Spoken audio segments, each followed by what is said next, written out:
Hello everyone and welcome back to the channel. This is Dr. P Aerospace. Today we're going over our second example problem with conservation of momentum. This one in particular is going to be a step up in difficulty from the last one just because we have an angled velocity here in comparison to our previous one, which I will just go back, where we only had purely axial velocity, which was making our problem much simpler. But again, in this case, we have some complexities here, and I think it'll be really good to use this as a teaching lesson. So I would recommend trying to solve this yourself first, but if not, we can just jump right into things and try to work ourselves into a good position to solve this. Okay, so a curved nozzle assembly discharges water to the atmosphere and is shown in the figure below. The nozzle mass is 4.5 kilograms, and its internal volume is 0.002 meters cubed. Determine the reaction force exerted by the nozzle on the coupling to the inlet pipe. Okay, so let's write out our assumptions. That's always going to be step one, as you have known from my previous videos.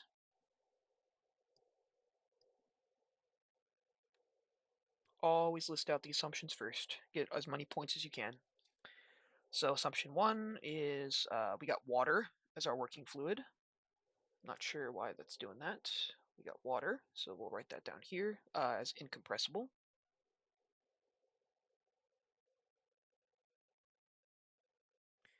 And next, it doesn't say we're in unsteady flow, so we're going to guess that they want us to stay steady flow, because if they want us to do unsteady, that would be cruel and unusual punishment, which I don't think this textbook is trying to do to us.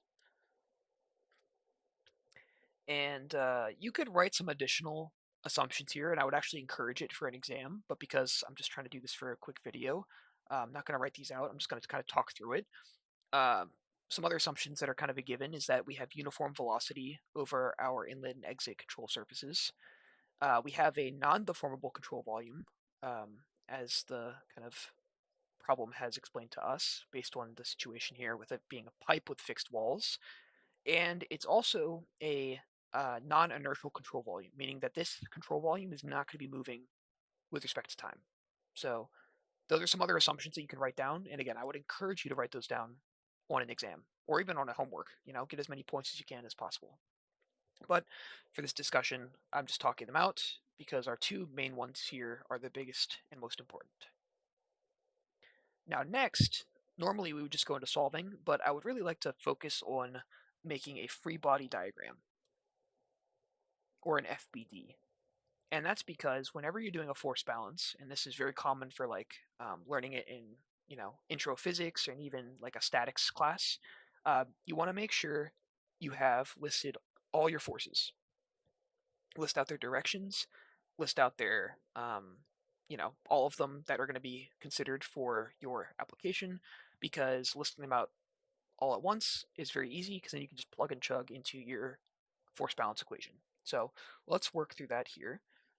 Let's start off by writing out a reaction force, because they said we had a reaction force at the coupling pipe, which we're assuming is this black bar. And I'm going to make an assumption that Rx and Ry are going in these directions. And example one, we did in the previous video, we had mentioned that when doing a force balance like this, especially for a reaction force, you can make the reaction force kind of pointed in any direction, but you just have to stay consistent with your signage, whether it's positive or negative, based on the coordinate system that you set up as being positive or negative. And in this case, I'm going to set up our coordinate system to have a positive y going up and a positive x going to the right. And this is very common. Most people set up this coordinate system, but sometimes you have a tilted coordinate system and it can get kind of nasty. So yeah, but that's typically how we'll end up doing it. Now next, we have to consider a couple other forces here. We have our body forces, which in this case, they actually want us to consider the nozzle mass, which is 4.5 kilograms. So we have the weight of the nozzle that'll be acting down due to gravity.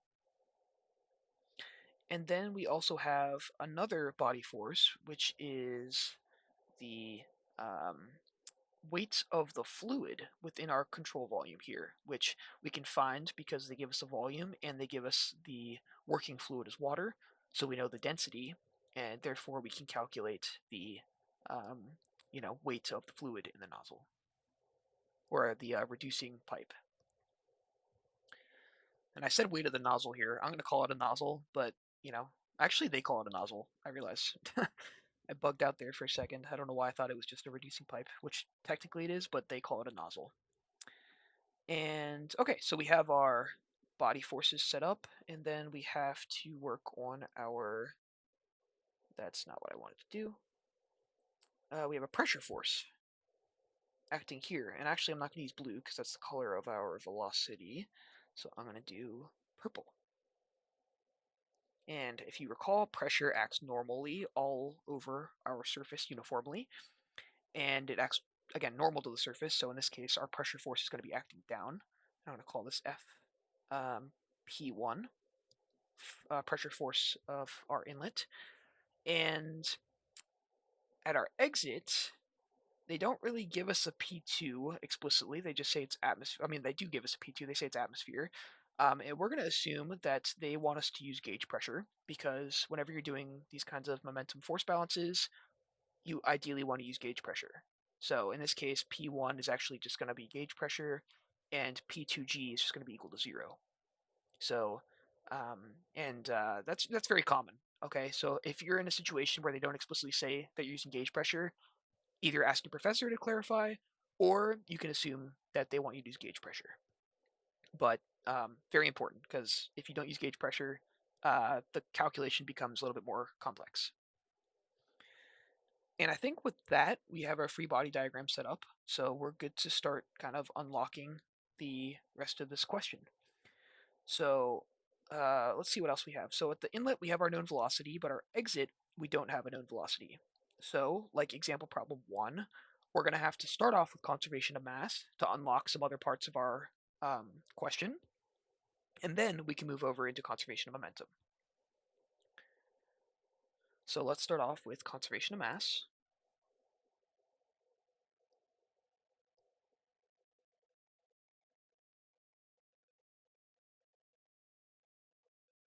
I apologize if my voice sounds very scraggly right now. It's been dry here, and it's not been helping, so I apologize if it sounds really bad. I am not a fan of it. Okay, so I'm not going to go into the nitty-gritty of conservation of mass just because we've done it before. But for an incompressible flow, it's basically conservation of volumetric flow rate. And in this case, we can solve for V2, which would be V1A1, all divided by A2, right? And from there, we need to get our areas, which if you do that, that'll be pi over 4 times diameter squared. Diameter here, we need to convert to meters, which would be 0.075 meters, all squared. And that's going to be equal to 0.004418 meters squared. And A2, similarly, pi over 4 times 0.025 meters, all squared, equals 0.000491. Just like that. And then we plug and chug. We have A1, we have A2, we have V1, which is 2 meters per second. We can solve V2 is equal to 18 meters per second. Just like that. Okay, we got that. Let's move into conservation of momentum.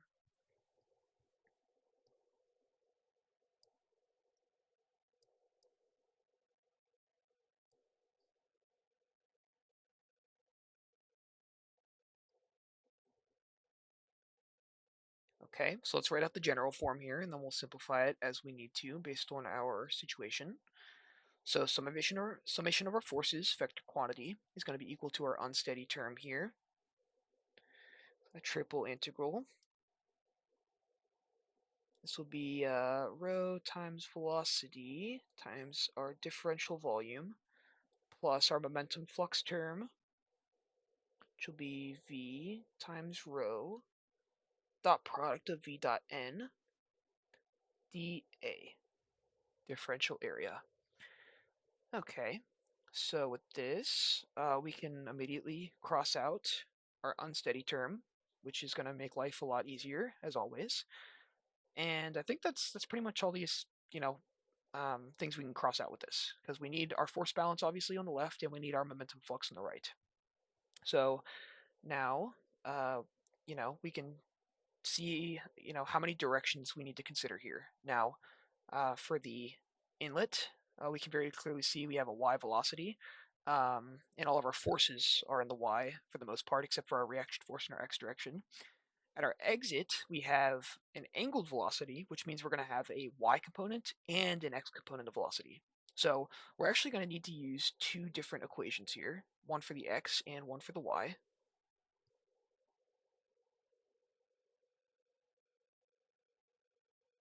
And we're going to solve them one at a time.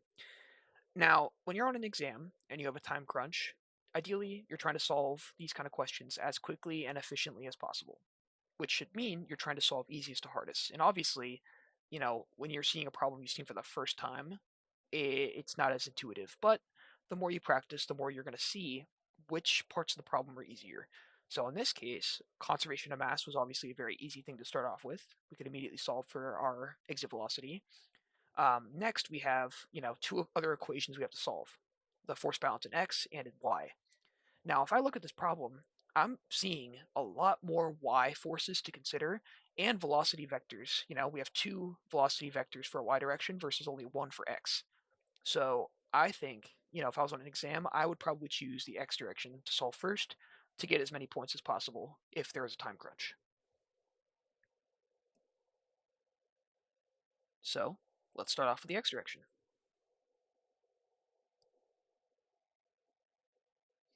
Okay, so we only have our exit velocity here, which is contributing to the x force balance. So we're only going to write one momentum flux term here.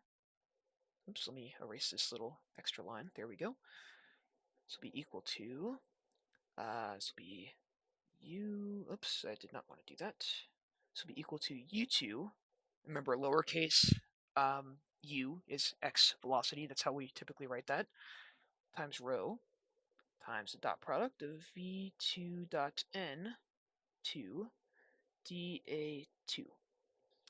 And we can actually simplify this even more because we're technically not using a differential area here because we have a fixed area and velocity and density do not vary over this exit area here. We're assuming uniform properties there. So we technically don't have to do any integration, and we can therefore write it as even simpler, which would just be, writing it as a quantity like this.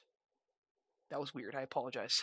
My laptop had a little glitch there for a second. So let's do something like that. Okay, so let's start off with the left-hand side here, forces in the x direction. So if we go back a slide, you'll see we really only have our x as being a force to consider in the x direction because our y is y. Obviously, the weights of the nozzle and the fluid are acting down due to gravity, so purely in the y direction, and then our force of pressure on the inlet is acting purely downwards here. So we don't have anything to consider. Now, if we were considering pressure at our exit and we weren't assuming gauge pressure, we would have a pressure force acting at an angle, which again just overcomplicates the problem. And then, if you are not using gauge pressure, you also have to consider the pressure forces acting on the other surfaces of the control volume, even if they're not, the inlet or the exit. So that's, another reason why we're using gauge pressure there. So let's just rewrite out our x reaction force really quick, just to establish that. And remember that positive x is to the right. That's a really bad plus sign there. There we go. Okay, so this will just be Rx equals. And then before we write out this side over here, I'm going to have to give an explanation on how to find the components of velocity of an angled velocity vector. So in this case, we have a magnitude v2 at 30-degree angle. How would you find the x and y component of velocity? And for some folks, this might be review. If it is, please skip forward. If not, please stay, because I'm going to try to give you an indication of how to find x component of velocity. So typically what I like to do is use a vector triangle. So I will come down here, and I typically start off by writing the direction of that magnitude of velocity. So in this case, it's v2, capital. Next, I like to write the x velocity. Now, in this case, our x, this velocity is pointed to the right, so we're definitely going to have a positive x velocity. So I'm going to start off at the tail of this and just write it to the right here. And this will be u2. And then the goal of this vector triangle is to make a right triangle. So, in this case, it's pretty simple. We could just, connect the dots here and have our y component of velocity pointing downwards, which makes sense because our magnitude of velocity is pointed downwards, which we deem to be negative y. But that would be lowercase v2. And as you see, we have a right triangle that we formed, and we have our angle theta here, which mimics what the problem has given us. And from this, you can quite literally just use trigonometry to solve for the components of y and x. So for the case of u2, this would just be cosine of theta, because we have adjacent over hypotenuse. This would be u2 over the magnitude of v2. And for the y component, we can use let's see, opposite over hypotenuse. That's sine. This will be equal to lowercase v2 over magnitude of v2. So it's that simple, and it's obviously going to be a little bit more challenging. Like some cases, you're going to have they could have given us this angle, and if that was the case, you would basically have to just do something like, this is an example. This is not part of the problem. If like theta was here, for example, it would just basically swap your sines and cosines. So, let me see here. So in this case, if you wanted to solve for the, x component of velocity, it would be sine theta is equal to u2 over v2, and cosine theta is equal to lowercase v2 over magnitude v2. So just always try to make these vector triangles, and eventually you won't even have to draw them because you're going to know the directionality very well. But in this case, this is what our direction breakdown looks like for our velocity components. So let's start plugging that in. So in this case, we have, this will be v2 times cosine theta times density. And now we have the dot product here. And this one stumps people a lot, but I just want you to remember that you always want to, the first velocity term here, you want to make into the direction of your force balance. So in this case, we have an x force balance. We want to use the x component of velocity. This dot product term here is a little bit different. You don't want to just plug in this case, v2 times cosine theta, because you're going to get the incorrect answer. And this is where a lot of people get tripped up, including me. Like when I was going back to do some of these problems, I had to refresh my memory and be like, okay, that's not correct. We have to use this and do it properly. This is using the x, y, and z component of velocity here. But when you end up doing the full dot product, basically this term is just giving you, and I'm going to come over here for a second, it's giving you some sign, plus or minus, based on the unit normal vector direction, and then the magnitude of the velocity. So it'll just be plus or minus v2 based on whether you have inflow or outflow.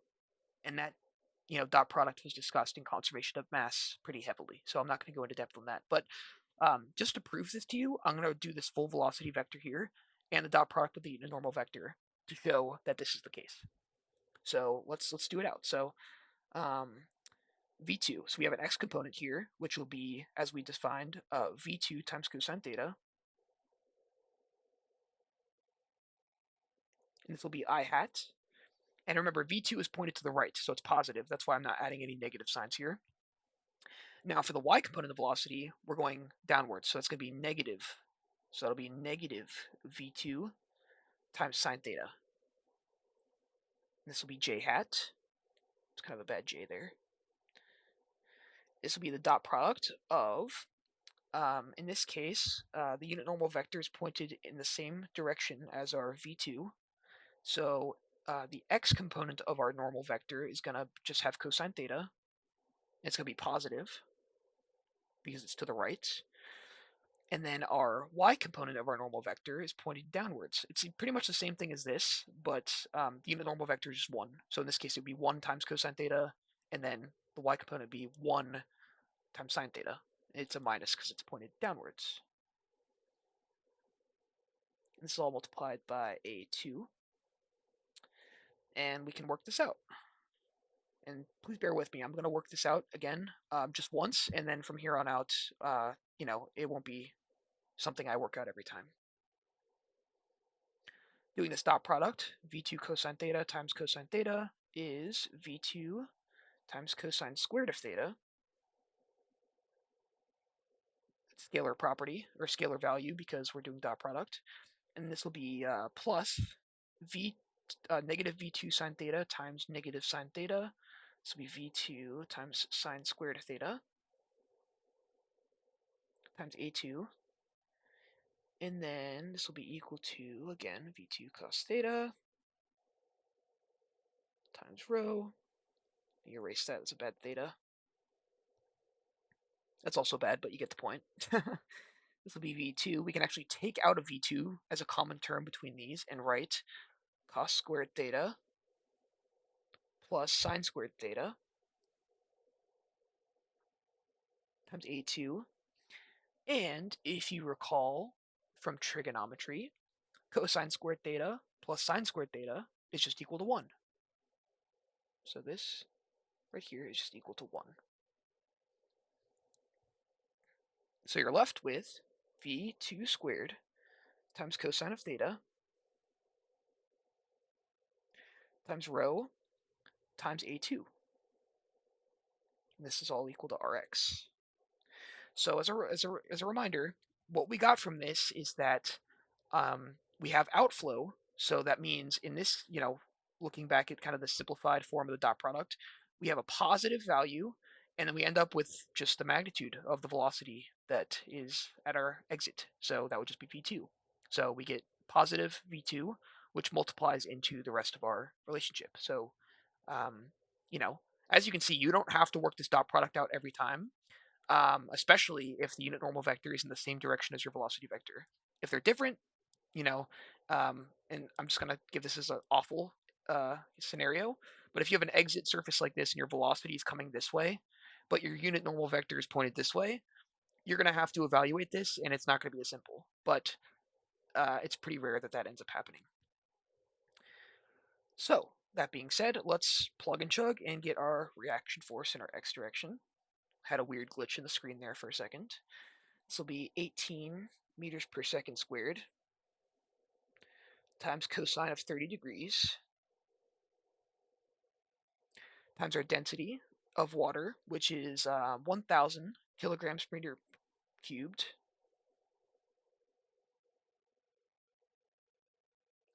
times A2, and I'm not going to go back and write that. That's on the previous slide. I don't want to feel like writing out all the decimals, but it's right here. And basically, once you plug this in, you will get that Rx is equal to, gotta double check here, should be equal to 137.78 newtons. It's positive, which is great, which means our original assumption that reaction force is pointed to the right is correct. If it was negative for some reason, that means we were incorrect and it's pointed to the left. And you would report that as, minus 137.78 to the left, or, you just indicate to your professor, the magnitude of that Rx and its direction. Okay, so that was our X force balance. Now we get to go into the fun part, which is the Y force balance. So let's jump over to that.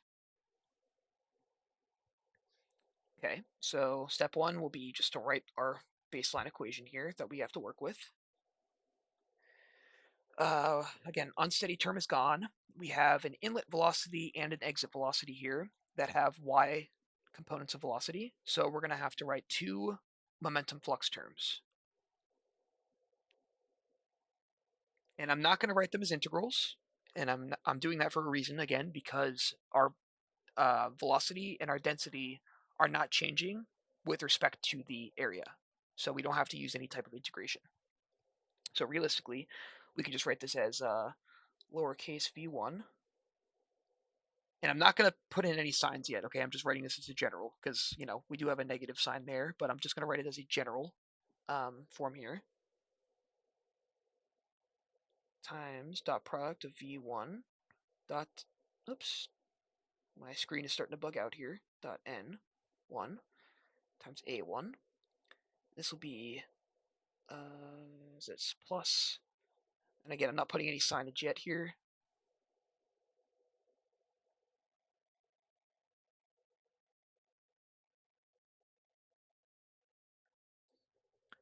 Okay, so now we have our equation. Now we can start kind of putting in signs and putting in all of our forces. So I'm going to quickly write out our forces here. So we have a Ry, which we assume to be up. And I'm going to quickly, again, recall, always write this down as a reminder. We have Wf, weight of our fluid. We have Wn, which is the weight of our nozzle. And we have a pressure force that's acting downwards. And we do not have any pressure force at the exit because, again, we are using gauge pressure. So let's write some of these out. So Ry we're assuming is positive. That'll be Ry minus the weight of the fluid minus the weight of the nozzle. And in this case, I already kind of described this in the first example, so I'm not going to rewrite this out. But I'll just do a quick reminder just in case. But the pressure force Fp is just equal to the negative integral of P times dA.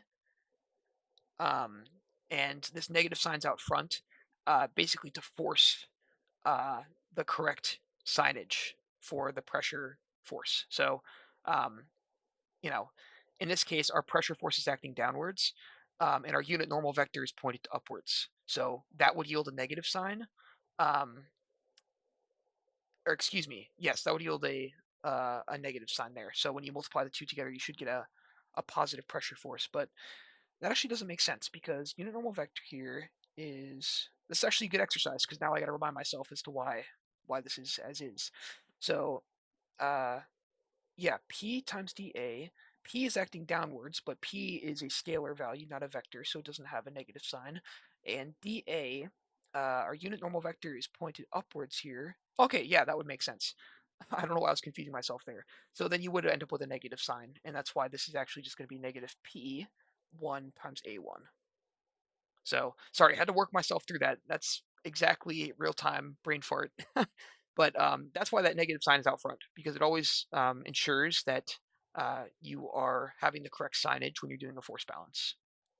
But realistically, when you're just in a problem like this, you shouldn't even have to think about it. You should see, your pressure force is acting in the negative y direction, so you should have a negative sign here when you're doing your force balance. But the formal definition is always something I like to go back to just to remind yourself of the fundamentals. All right, so that's our forces in the y direction. Now let's go over to our momentum flux terms.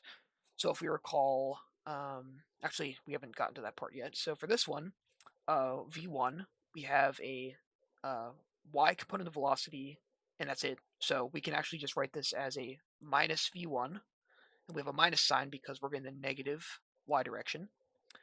We multiply this by rho, and then our dot product, again, we explained this on the previous page, but this will be inflow, so we're going to have a negative sign, and it'll be times the magnitude of that velocity, so just negative v1. And this will be multiplied by a1. And next, we have v2. So if we go back to our other page, we see that v2 is just going to be equal to magnitude of v2 times sine theta. Whoops, wrong direction there. And this is going to be a negative sign because our y velocity vector is pointing downwards. And we multiply by density. Our dot product here, we have outflow, so we're going to be positive, and then we have magnitude of V2 multiplied by A2. So as you can tell, once you get the gist of putting the signage properly, you're going to be able to fly through these problems pretty quickly. But when you think about it from a fundamental perspective, sometimes it can get a little bit whack. So once you find the pattern, you'll be able to really quickly go through more advanced problems as well. So that's pretty much that. Now we can start, solving for Ry, which is at this point we're just moving terms to each side of the equation. So in this case here, let's see. Let's put everything to the right-hand side. So this will just be Ry.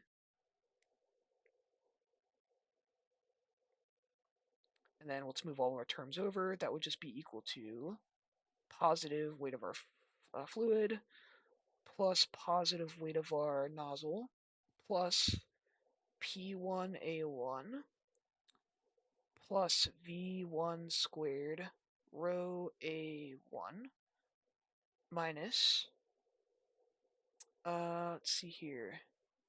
This will be negative V2 squared times sine squared theta times rho, excuse me, not sine squared, just sine, times A2.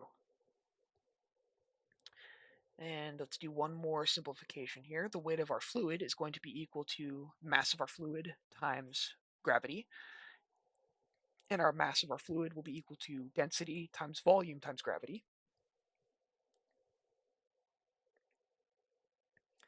Plus, let's see, weight of our nozzle, that'll just be the mass of the nozzle times gravity.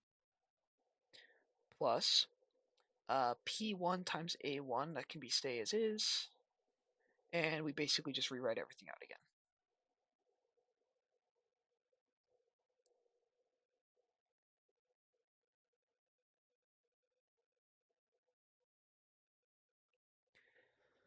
Okay, we are almost to the end. Now we're just going to plug and chug everything, and we should get to our correct solution here. Let's see here. So this will be, realize I'm probably just going to write everything in just because to ensure that everyone's on the same page. 1,000 kilograms per meter cubed times our volume, 0.002 meters cubed, times gravity, which is 9.81 meters per second squared. And gravity is not a vector here, that's just a scalar quantity. Then we have plus the mass of our nozzle, which is 4.5 kilograms, times gravity.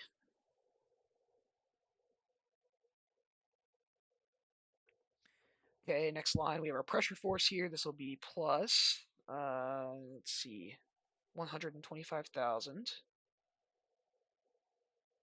pascals times our area, which is, let's go back, it's A1, 0.004418.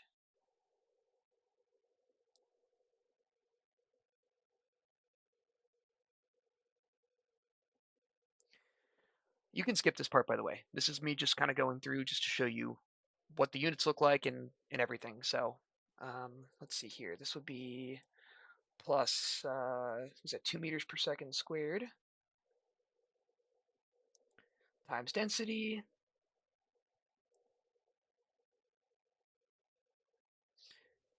times our area. I'm just going to write this as actually, yeah, I'm just going to write this as A1 for now because you already saw me write in the area there. And then we'll have a minus 18 meters per second all squared times sine. I don't know why I wrote this as sine squared again. It should just be sine of 30 times 1,000. My hand's getting tired here. Times A2. If you do all of this, and you stayed with me up to this point, Ry will be equal to positive 554.2 newtons.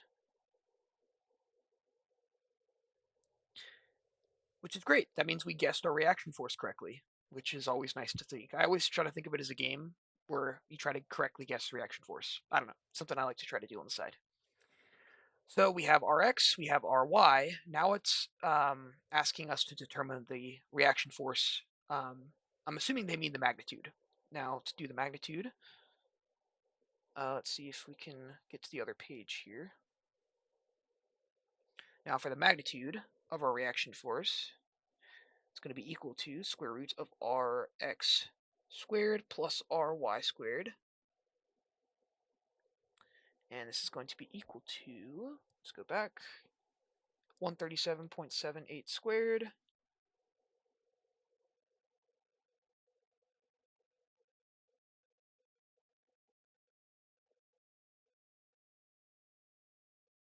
plus 554.2 squared,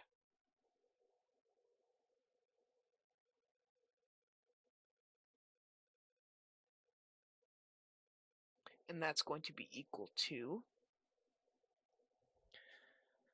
let me see here. I actually didn't do this calculation, funny enough, beforehand, so I'm going to have to do this super quickly.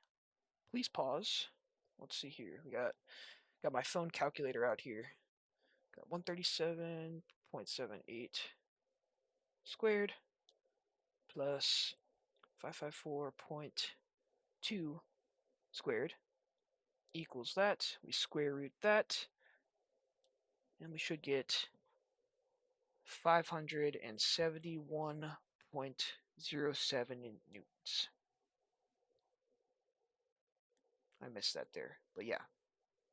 Anyways, if you stayed up to me to this point, you're a legend. I figure most people are not watching the entire video, but are only going through the steps they need. Nevertheless, if you have any questions on this, or if you see I made a wrong mistake, which is not uncommon, please leave a comment below. If you like this content and want me to keep making stuff, I ask you to please like and subscribe. I didn't think I'd be asking for that, but I realize, if more people want to access this stuff, it's better for visibility. So, yeah, please like and subscribe. And yeah, example problem 3 will be coming sooner than later, which will go into a more advanced problem on conservation momentum. So, thanks everyone for watching and have a great day.